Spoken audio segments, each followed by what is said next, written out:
গতকালকে জুলাই যোদ্ধা শরীফ ওসমান বিন হাদি এবং ইনকিলাব মঞ্চের মুখপাত্র ঢাকা ৮ আসনের স্বতন্ত্র এমপি প্রার্থী তার উপরে গুলিবর্ষণ হয় এবং তাকে সাথে সাথে ঢাকা মেডিকেল কলেজ হাসপাতালে নিয়ে আসে তার সাথে যে নেতাকর্মীরা রয়েছে তারা, এবং সেখানে প্রায় 6 থেকে 7 ঘন্টা চিকিৎসা সেবার পরে তাকে উন্নত চিকিৎসার জন্য রাজধানীর এবার কেয়ার হাসপাতালে ভর্তি করানো হয় এবং তারপর থেকে উনি রাজধানীর এবার কেয়ার হাসপাতালে ভর্তি রয়েছেন এবং ডাক্তাররা কিন্তু বলছেন যে হাদির যে অবস্থা চলছে সেটি কিন্তু সেই ক্রিটিক্যাল অবস্থা কিন্তু এখনও কিন্তু কাটছে না, তবে নিবিড় পর্যবেক্ষণে হাদিকে রাখা হয়েছে এবং আজকে সকাল থেকেই কিন্তু হাদির স্বাস্থ্যের খোঁজখবর নেওয়ার জন্য বিভিন্ন রাজনৈতিক দলের নেতাকর্মীরা এসেছেন। কিছুক্ষণ আগে গণ অধিকার পরিষদের সভাপতি এবং ডাকসুর সাবেক ভিপি নুরুল হক নূর এখানে এসেছেন এবং এনডিএম এর সভাপতি ববি হাজ্জাজ তিনিও কিন্তু এখানে এসেছেন এবং গণ অধিকার দুঃখিত দর্শক এবং গণসংহতি আন্দোলনের এক কেন্দ্রীয় নারী নেত্রীও কিন্তু এখানে এসে যে শরীফ ওসমান বিন হাদি তার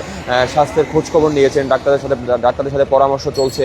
আসলে হাদির উপর যেই গুলি করা হয়েছে সেটি কিন্তু এখনো পুলিশ তদন্ত করে দেখছে যে কাউকে পাওয়া কে আসলে হাদির উপরে গুলি করেছে এবং স্বরাষ্ট্র মন্ত্রণালয় থেকে স্বরাষ্ট্র উপদেষ্টা ঘোষণা করেছেন যে হাদিকে যারা গুলি করেছে তাকে যত ধরে দিতে পারলে তিনি একটা আর্থিক প্রণোদনা অর্থাৎ পুরস্কারে তিনি ঘোষণা করেছেন। দর্শক, এবার কেয়ার হাসপাতাল থেকে আসলে সবশেষ তথ্য বলতে গেলে বোঝা যাচ্ছে যে এখন পর্যন্ত হাদির অবস্থা আসলে ক্রিটিক্যাল রয়েছে। তবে হাদি কিন্তু এখন পর্যন্ত সিসিইউতে রয়েছে, ডাক্তারদের নিবিড় পর্যবেক্ষণে রয়েছেন। তবে তার শারীরিক অবস্থা নিয়ে এখন পর্যন্ত মেডিকেল বোর্ডের তার যে মেডিকেল টিম রয়েছে সেখানে তারা কিন্তু এখন পর্যন্ত কোনো ব্রিফিং করেনি, তারা এখন পর্যন্ত গণমাধ্যমকে তারা কোনো কিছুই জানায়নি। তবে হাদি আসলে তার সর্বশেষ আসলে কি অবস্থা সেটি কিন্তু আসলে আমরা বলতে পারছি না। বিভিন্ন রাজনৈতিক দলের নেতাকর্মীরাও এখানে আসছেন, এসে তারা হাদির সম্পর্কে হাসপাতাল কর্তৃপক্ষ থেকে জানছেন। তবে আমি কিছুক্ষণ আগে এবার কেয়ার হাসপাতালে বেশ কয়েকজন ডাক্তারের সাথে যোগাযোগ করার চেষ্টা করেছেন, তবে তারা বলেছে যে হাদির অবস্থা এখন পর্যন্ত স্থিতিশীল রয়েছে, তাকে নিবিড় পর্যবেক্ষণ কেন্দ্রে নিবিড় পর্যবেক্ষণে রাখা হয়েছে। অন্যদিকে কিন্তু রাজধানী এবার কেয়ার হাসপাতালের এখন প্রায় 2-3টার কাছাকাছি বাজে। হাদির যারা চিকিৎসক রয়েছে তারা এখন পর্যন্ত গণমাধ্যমে তারা কোনো কথা বলেনি। দর্শক, আমি আপনাদেরকে একটু দেখানোর চেষ্টা করি যে ইনকিলাব মঞ্চের যারা নেতাকর্মী যারা রয়েছেন তারা কিন্তু তারা আসছেন, তাদের যে নেতা ইনকিলাব মঞ্চের মুখপাত্র তাদের সাথে কথা বলছেন এবং তাকে আসলে হাদি গুলিবিদ্ধ হওয়ার ঘটনায় অপরাধীদের গ্রেপ্তারে 24 ঘন্টার আলটিমেটাম দিয়েছে তার সংগঠন এবং পুলিশ বলছে দোষীদের গ্রেপ্তারে সর্বশক্তি নিয়োগ করেছে তারা। এবং আজকে কিন্তু দুপুর 12টার দিকে শাহবাগে ইনকিলাব মঞ্চের একটি সমাবেশ রয়েছে, হাদির উপরে হামলার প্রতিবাদে একটি সমাবেশ রয়েছে। সেই সমাবেশ থেকেও আসলে কেমনটি বোঝা যায়, সেই সমাবেশ থেকেও তারা আসলে যে কারা হাদির উপরে গুলি করেছে, কেন গুলি করেছে সেই বিষয়টি তারা তুলে ধরবেন এবং বারবারই কিন্তু আসলে বলা হচ্ছে যে হাদি কিন্তু ভারতীয় আগ্রাসন বিরোধী কণ্ঠস্বর ছিল, আওয়ামী আগ্রাসন বিরোধী কণ্ঠস্বর ছিল। তারা সবসময় হাদির যে ভারতীয় যে আগ্রাসনের বিরুদ্ধে সবসময় হাদি কথা বলবো। অনেকে ধারণা করছেন যে হয়তো সেই কথা বলার কারণেই হয়তো এমন হাদির উপরে আক্রমণ হতে পারে। তবে এখানে হাসপাতালে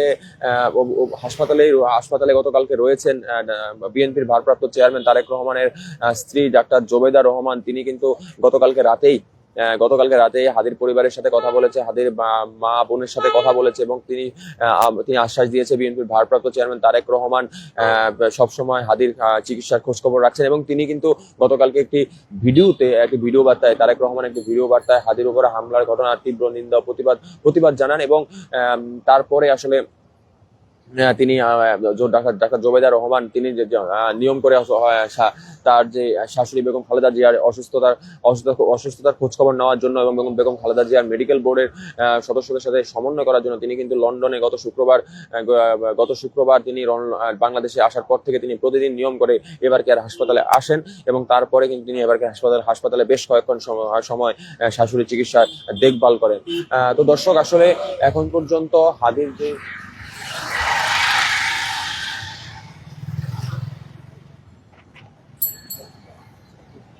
দর্শক আসলে একদিকে হাদি অসুস্থ এবং অন্যদিকে বেগম খালেদা জিয়াও বেগম খালেদা জিয়াও এবার ভর্তি আছে বিগত প্রায় 19-20 দিনের মতো হবে।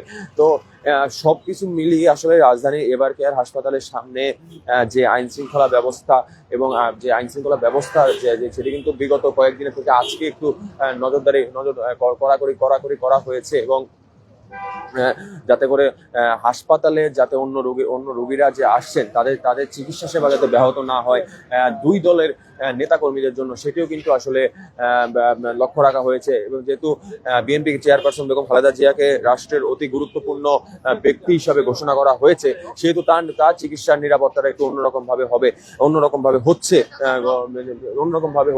সেটিও কিন্তু আমরা আসলে দেখছি। তবে এখন পর্যন্ত যতটুকু আমরা বলতে পারি যে এখানে পুলিশের পাশাপাশি গোয়েন্দা পুলিশ, বিজিবি এবং বিজিবি সদস্যরাও হাসপাতালের সামনে রয়েছেন এবং হাসপাতালের সামনে বরাবরের মতোই খালেদা জিয়াকে ভিভিআইপি অর্থাৎ অতি গুরুত্বপূর্ণ ব্যক্তি ঘোষণা করার পর থেকে এখানে কাঁটাতারের বেড়াও কিন্তু তারা দিয়ে রেখেছেন। এবং গতকালকে হাদির যে সংগঠন রয়েছে ইনকিলাব মঞ্চ থেকে সংবাদ সম্মেলন করে রাতের বেলা যখন হাদিকে এবার কেয়ার হাসপাতালে ভর্তি করা হয়, তো ইনকিলাব মঞ্চ থেকে আসলে বলা হয়েছে যে হাসপাতালের সামনে অনাকাঙ্ক্ষিত ভিড় না করার জন্য, যেহেতু তাদের আজকে একটি সমাবেশ রয়েছে জুলাই যে শাহবাগে যে জুলাইয়ের যে স্তম্ভটি বানানো হয়েছিল সেই স্তম্ভের পাদদেশে তারা একটি সমাবেশ করবে। সেই সমাবেশটিও কিন্তু আজকে দুপুর 12টার দিকে হওয়ার কথা ছিল। এখন প্রায় 3টার মতো বেজে গেছে, হয়তো বা সমাবেশ এখন শেষ পর্যায়ে রয়েছে। তারা আসলে বলছেন যে হাদিকে তারা যাতে সুস্থ হয়ে আসে এবং হাদির যারা হাদির উপরে আক্রমণ করেছে তাদের সরকারের কাছে তারা কিন্তু আসলে তারা সরকারের কাছে সুষ্ঠু একটা বিচার চাচ্ছে কারা হাদিকে যে আক্রমণ করেছে। এবং সরকারের পক্ষ থেকে, স্বরাষ্ট্র মন্ত্রণালয়ের পক্ষ থেকে বলা হয়েছে যে শরীফ ওসমান বিন হাদির উপরে যারা হামলা করেছে তাদেরকে ধরিয়ে দিতে পারলে আর্থিক প্রণোদনা ঘোষণা করা হবে, এমনটিও কিন্তু আসলে সরকারের পক্ষ থেকে বলা হয়েছে। দর্শক, আপনারা এবার কেয়ার হাসপাতালের সামনে থেকে দেখতে পাচ্ছেন। তো অন্য সব দিনের থেকে আসলে এবার কেয়ার হাসপাতালের চিত্রটি আরেকটু অন্যরকম। একদিকে যেমন ইনকিলাব মঞ্চের মুখপাত্র অসুস্থ, অন্যদিকে বিএনপি চেয়ারপারসন বেগম খালেদা জিয়া দীর্ঘ কয়েকদিন ধরে নানা জটিলতা নিয়ে এবার কেয়ার হাসপাতালে ভর্তি রয়েছেন এবং নেতাকর্মীরা আসলে দুই দলের নেতাকর্মীরাই আসলে আসছেন হাসপাতালের সামনে এসে তারা খোঁজখবর নিচ্ছেন। তো দর্শক, এখন পর্যন্ত শরীফ ওসমান বিন হাদির মেডিকেল বোর্ডে যারা সদস্য রয়েছেন তারা কিন্তু এখন পর্যন্ত গণমাধ্যমের সামনে কোনো কথা বলেনি। তো এবার কেয়ার হাসপাতাল থেকে আমার কাছে জাতীয় অর্থনীতি ডিজিটালে এই ছিল সবশেষ তথ্য।